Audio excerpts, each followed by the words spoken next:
नमस्कार प्रिय भैया बहनों, आज हम कक्षा एकादशी वाणिज्य में हम व्यवसाय अध्ययन का पहला लेसन व्यवसाय की प्रकृति व उद्देश्य nature and purpose of business यानी कि व्यवसाय की प्रकृति और उद्देश्य के बारे में हम विस्तार से अध्ययन करेंगे इस पाठ में। सबसे पहले हम इस पाठ की शब्दावली देखेंगे। जैसे कि 10वीं का एग्ज़ाम हो गए हैं और परिणाम आने वाला है। सभी भैयाओं के मन में एक बात उठ रही होगी कि हमें क्या सब्जेक्ट लेना चाहिए, क्या नहीं लेना चाहिए। कोई कहता है कि आर्ट्स लीजिए, कोई कहता है कॉमर्स लीजिए, कोई कहता है साइंस लीजिए। सब अलग अलग विषय लेने पर दबाव बना रहे हैं, लेकिन हमें यह देखना है कि हमें किस सब्जेक्ट में रुचि है, कौन सा सब्जेक्ट हमें अच्छे से समझ में आ सकता है, किस सब्जेक्ट में अपना भविष्य है। उस चीज़ को ध्यान में रखते हुए हमें अपना विषय चयन करना चाहिए। ठीक है, तो विषय को सोच समझ कर लीजिए। कौन से विषय आपको सरल लगते हैं, कौन से विषय को आप रुचिकर हैं, किस विषय को आप अच्छे से पढ़ सकते हैं, उस विषय को चयन कीजिए।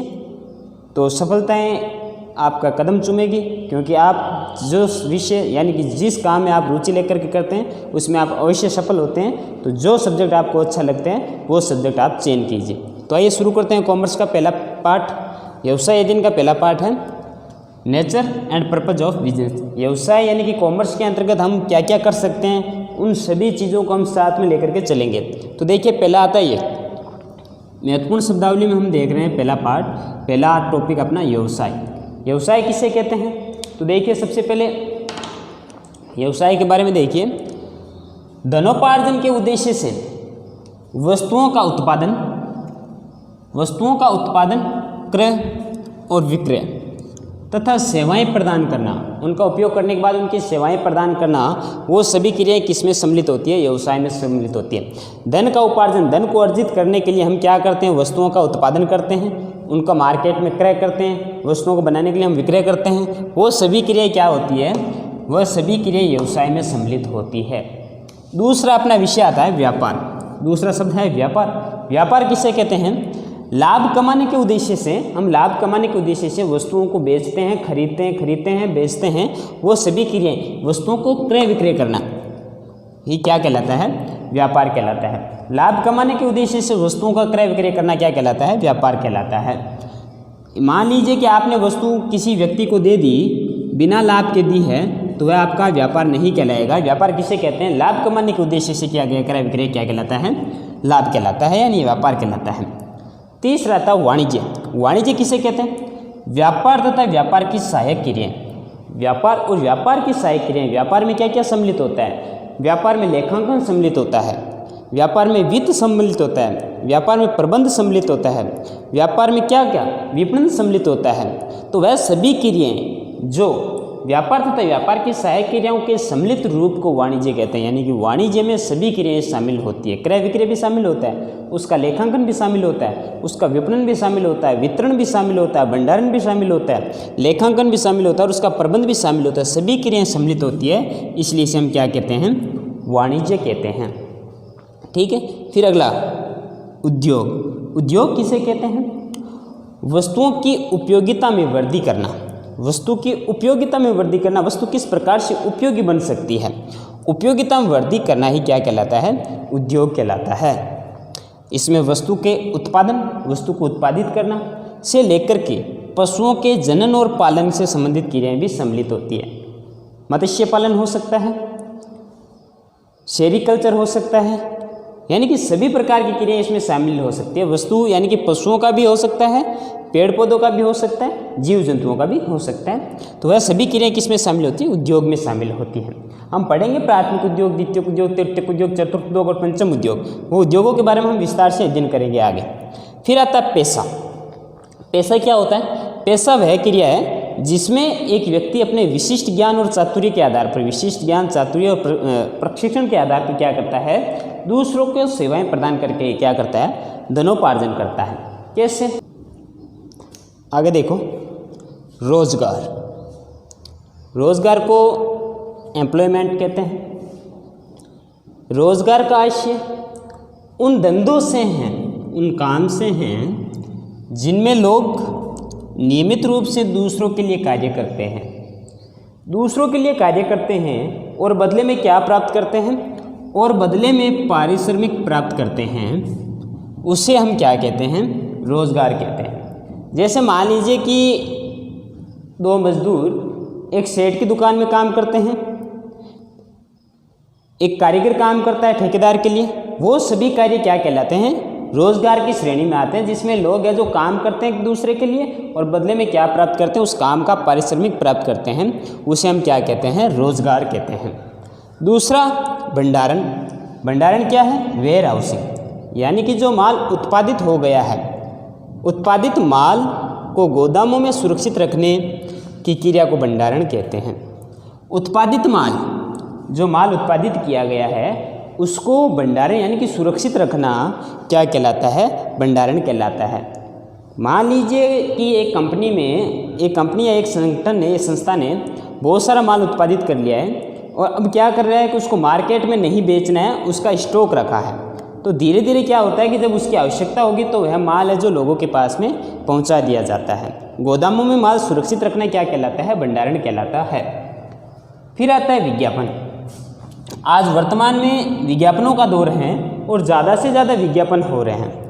एडवर्टाइजमेंट, ज़्यादा से ज़्यादा विज्ञापन करने से लोग विज्ञापनों की ओर आकर्षित होते हैं और वस्तुओं को खरीदते हैं। लेकिन वर्तमान समय में कुछ भ्रामक विज्ञापन भी होते हैं, जो क्या होता है कि हमें घटिया क्वालिटी के माल प्रदान करते हैं, जिसमें विज्ञापन की श्रेणी में क्या क्या शामिल होता है। तो देखिए, अपने द्वादशी क्लास में विज्ञापन का पूरा पाठ है। विक्रय में वृद्धि के उद्देश्य से, विक्रय में वृद्धि के उद्देश्य से ज़्यादा से ज़्यादा विक्रय हो, ज़्यादा से ज़्यादा लाभ प्राप्त हो, उस उद्देश्य से वस्तुओं एवं सेवाओं को क्या किया जाता है, प्रचार प्रसार किया जाता है। और वस्तुओं और सेवाओं का प्रचार प्रसार करना ही क्या कहलाता है, विज्ञापन कहलाता है। मान लीजिए कि एक वस्तु का सोशल मीडिया के माध्यम से, अखबारों के माध्यम से प्रचार प्रसार किया जाता है, वह विज्ञापन की श्रेणी में आता है। फिर आगे देखिए बीमा। इन शब्दों को हम पाठ में पूरा विस्तार से पढ़ेंगे, अभी तो हम यहाँ पर केवल परिभाषिक शब्दावली पढ़ रहे हैं, शब्दों के बारे में जान रहे हैं। फिर आता है बीमा, इंश्योरेंस। एक इंश्योरेंस होता है, एक इंश्योरेंस होता है। इंश्योरेंस देखिए, बीमा एक ऐसा अनुबंध है। अनुबंध क्या होता है, अनुबंध दो या दो से अधिक लोगों का जुड़ना, और जुड़ना भी कैसा, वैध रूप से जुड़ेंगे तभी वह अनुबंध कहलाएगा, जिसके अंतर्गत एक निश्चित प्रीमियम यानी कि कीमत, एक निश्चित प्रीमियम के बदले में बीमादाता किसी निश्चित घटना के घटित होने पर बीमाधारक को निश्चित धनराशि देने का वचन देता है। कैसे कि बीमा एक ऐसा अनुबंध है, दो लोगों के मध्य अनुबंध हुआ, वैधानिक अनुबंध हुआ, वैध अनुबंध हुआ है, जिसके अंतर्गत एक निश्चित प्रीमियम, निश्चित कीमत के बदले बीमादाता किसी निश्चित घटना के घटित होने पर बीमाधारक को, मान लीजिए कि आपने एक बाइक ली है और बाइक है जो उन्होंने कहा था कि अगर एक्सीडेंट हो गया तो बाइक धारक को क्या मिलेगा, बीमा मिलेगा 50,000 का, 60,000 का, जो पहले से क्या है, निश्चित है, निश्चित घटना है और घटित होने पर निश्चित प्रीमियम मिलेगा। तो एक्सीडेंट हो गया, गिर गए, बाइक का नुकसान हुआ है, तो उसके लिए बीमाधारक को क्या मिलेगा, जितना 50,000 की बात हो रखी है उतना प्रीमियम मिलेगा, निश्चित प्रीमियम मिलेगा, जो कि पहले से क्या हो रखा है, निश्चित हो रखा है। तो हमने रोजगार देख लिया, भंडारण देख लिया, विज्ञापन देख लिया, बीमा देख लिया। पहले हमने क्या देखा, व्यवसाय देखा, व्यापार देखा, वाणिज्य देखा और पैसा देखा। अब आगे देखते हैं हम कुछ और। हमने देख लिए 9 शब्द हमने देखे और उन शब्दों के बारे में हमने जाना। अगला शब्द देखते हैं परिवहन। परिवहन क्या है, माल एवं मनुष्य को एक स्थान से दूसरे स्थान पर ले जाना ही क्या कहलाता है, परिवहन कहलाता है। परिवहन होने की वजह से आज वर्तमान में आप देख रहे होंगे कि आप यहाँ बैठे हुए अमेरिका से, चीन माल का उपयोग ना करके हमें स्वदेशी माल का उपयोग करना है। और आप देखते होंगे कि दिल्ली का माल आप नोखा में उपयोग कर रहे हैं, जयपुर का माल आप नोखा में उपयोग कर रहे हैं, या हम कह सकते हैं कि चीनी माल पहले आता था तो परिवहन के माध्यम से चीनी माल है जो कुछ ही समय में भारत में प्रवेश कर जाता था। तो सभी माल किसकी वजह से आज जो आप जीवन जी रहे हैं, सुखपूर्वक जीवन जी रहे हैं, वह किसकी वजह से, परिवहन की वजह से। आप जो माल चाहते हैं वह आपको मिल रहा है। जम्मू कश्मीर की केसर आपको नोखा में मिल रही है, जम्मू कश्मीर का सेव आपको नोखा में मिल रहा है, यानी कि प्रत्येक जगह की प्रसिद्ध चीज़ें आपको मिल रही है। किस वजह से, परिवहन की वजह से। जिस ऋतु का जो फल आप खा रहे हैं वो किसकी वजह से है? परिवहन की वजह से है। तो परिवहन से क्या हुआ है? माल एवं मनुष्यों को एक स्थान से दूसरे स्थान पर ले जाने का कार्य कौन कर रहा है? परिवहन कर रहा है, जिसका अर्थ होता है ट्रांसपोर्ट। फिर आता है व्यावसायिक जोखिम। व्यावसायिक जोखिम क्या है? बिजनेस रिस्क क्या है? सबसे बड़ा व्यवसाय करने या व्यापार करने में सबसे बड़ी क्या है? जोखिम है। जितनी बड़ी जोखिम होगी लाभ उतना बड़ा होगा, जितनी छोटी जोखिम होगी लाभ उतना छोटा होगा। मान लीजिए कि आपने बड़ा मॉल खरीदा है और बड़ा मॉल खरीद के आपने उसमें बहुत सारा माल डाला है, तो आपको रिस्क भी ज़्यादा है माल की, तो लाभ भी ज़्यादा है। आपने छोटी सी दुकान खोली है, छोटा सा माल डाला है, यानी कि थोड़ा सा माल उसमें डाला है, थोड़े थोड़े माल डालें, तो क्या होगा? आपको जोखिम भी कम होगी तो लाभ भी कम होगा। तो जितना ज़्यादा जोखिम होगी लाभ उतना ही ज़्यादा होगा। व्यावसायिक जोखिम क्या है? व्यावसायिक जोखिम से आशय अपर्याप्त लाभ प्राप्त होने या हानि होने की संभावना से है। अपर्याप्त लाभ, जिसे हमें पता नहीं कितना लाभ होगा, कितनी हानि होगी, तो व्यावसायिक जोखिम से आशय अपर्याप्त लाभ प्राप्त होने या हानि की होने उस संभावना से है जो नियंत्रण से बाहर, अनिश्चितताएं, निश्चित नहीं है, अनिश्चितताएं और आकस्मिक घटनाओं के कारण होती है। आकस्मिक घटनाओं के कारण होती है, उसे हम कहते हैं व्यावसायिक जोखिम। फिर आता है नवप्रवर्तन। नवप्रवर्तन क्या है?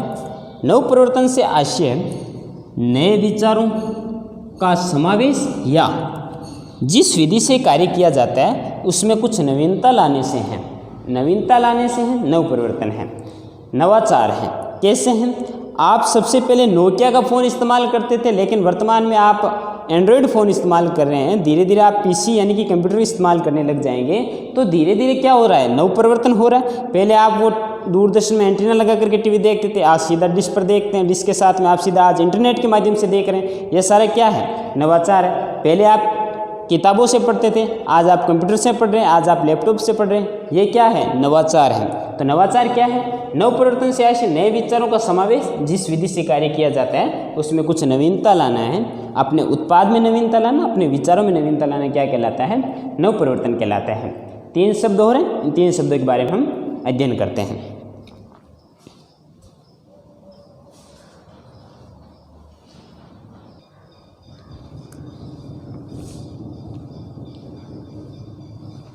तो हमने 12 शब्द देखने के बाद में 13वां शब्द देखिए, विनिमय। विनिमय क्या होता है? एक्सचेंज। दो पक्षों के मध्य होने वाला वस्तु अथवा सेवाओं का ऐच्छिक भी हो सकता है, स्वतंत्र हो सकता है। वैधानिक एवं पारस्परिक हस्तांतरण ही क्या कहलाता है? विनिमय कहलाता है। वस्तुओं का हस्तांतरण, जैसे कि एक वस्तु देना दूसरी वस्तु लेना। दो पक्षों के मध्य वस्तुओं और सेवाओं का क्या होना चाहिए? ऐच्छिक, स्वतंत्र और वैधानिक एवं पारस्परिक हस्तांतरण। हस्तांतरण होना क्या कहलाता है? विनिमय कहलाता है। ठीक है। जैसे कि एक कंपनी ने अपने शेयर्स जारी किए, शेयर्स जारी करने पर उसके जो शेयर्स धारक हैं उन्होंने क्या किया? अंशधारक उन्होंने क्या किया? पैसे दे करके शेयर्स खरीद लिए। तो दोनों में एक्सचेंज हुआ। आप दुकान पर जाते हैं, माल खरीदते हैं, पैसे दिए, माल खरीदा, दोनों में क्या हो गया? विनिमय हो गया। दूसरा आता है प्रतिफल। प्रतिफल किसे कहते हैं? एक वस्तु या सेवाओं के बदले में प्राप्त होने वाला पुरस्कार। एक वस्तु या सेवाओं के बदले में जो हमें पुरस्कार प्राप्त होता है, उस पुरस्कार को हम क्या कहते हैं? रिवार्ड्स कहते हैं, यानी कि प्रतिफल कहते हैं। प्रतिफल किसे कहते हैं? एक वस्तु या सेवा के बदले में प्राप्त होने वाला पुरस्कार क्या कहलाता है? प्रतिफल कहलाता है। विनियोग। अब अगला 15वां पॉइंट है विनियोग। विनियोग किसे कहते हैं? इन्वेस्टमेंट। किसे कहते हैं? एक व्यवसाय में लाभ प्राप्त करने हेतु, एक व्यवसाय में लाभ प्राप्त करने हेतु जो पूंजी में क्या क्या शामिल हो सकते हैं? धन हो सकता है, माल हो सकता है। जो पूंजी व्यवसाय में लगाता है, जो पूंजी व्यवसाय में लगाता है, उस पूंजी को हम क्या कह सकते हैं? विनियोग कहते हैं। तो आज की पारिभाषिक शब्दावली में या पारिभाषिक शब्द में हमने क्या क्या देखा था? तो सबसे पहले हमने देखा था व्यापार। व्यापार के बाद हमने देखा था व्यवसाय। व्यवसाय देखने के बाद हमने देखा था वाणिज्य। वाणिज्य देखने के बाद में हमने देखा था वाणिज्य के बाद में हमने देखा था पेशा। पेशे के बाद में हमने देखा था उद्योग। उद्योग देखने के बाद में हमने देखा था रोजगार। रोजगार के बाद में हमने जाना था भंडारण। भंडारण के बाद में विज्ञापन, विज्ञापन के बाद में बीमा, बीमा के बाद में परिवहन, परिवहन के बाद में हमने जाना था व्यावसायिक जोखिम, बिजनेस रिस्क। उसके बाद में हमने जाना था नवप्रवर्तन, नवप्रवर्तन के बाद में हमने जाना था विनिमय, विनिमय के बाद में हमने देखा प्रतिफल, और प्रतिफल के बाद में हमने जाना विनियोग। आज के इस वीडियो में हमने पहले पार्ट की जो पारिभाषिक महत्वपूर्ण शब्दावली थी उन शब्दावली की परिभाषाओं के माध्यम से हमने जाना। आप सभी को अपनी उत्तर पुस्तिका में पहले पार्ट लिख करके महत्वपूर्ण पारिभाषिक शब्दावली लिख करके यह पारिभाषिक शब्दावली सारी लिखनी है और याद करनी है, ठीक है। क्योंकि कॉमर्स एक ऐसा विषय है जिसमें आप अपने व्यवसाय यानी कि बिजनेस को आगे बढ़ा सकते हैं। बिजनेस किस प्रकार से किया जाता है वह विधि आप यहाँ पर सीख सकते हैं, और साथ में एक अच्छा प्रबंधक, एक अच्छा नेता के गुण आप में शामिल हो सकते हैं। बिजनेस मैनेजमेंट से किस प्रकार से एक प्रबंध किया जाता है, एक अच्छे नेता के गुण आपको शामिल हो सकते हैं इसमें। साथ में आपको आगे गवर्नमेंट जॉब में किस किस प्रकार से कॉमर्स है जो सहयोग कर सकती है वो आप धीरे धीरे इसमें सीखेंगे। तो बने रहिए हमारे साथ में। अगले वीडियो में हम जानेंगे कि किस प्रकार से पहले पार्ट में व्यवसाय की जो महत्वपूर्ण शब्दावली है, व्यवसाय किस प्रकार से किया जाता है उसके बारे में हम धीरे धीरे जानेंगे। व्यवसाय की प्रकृति के बारे में जानेंगे, उसका उद्देश्य के बारे में जानेंगे, व्यवसाय के उद्देश्य किस प्रकार से हैं।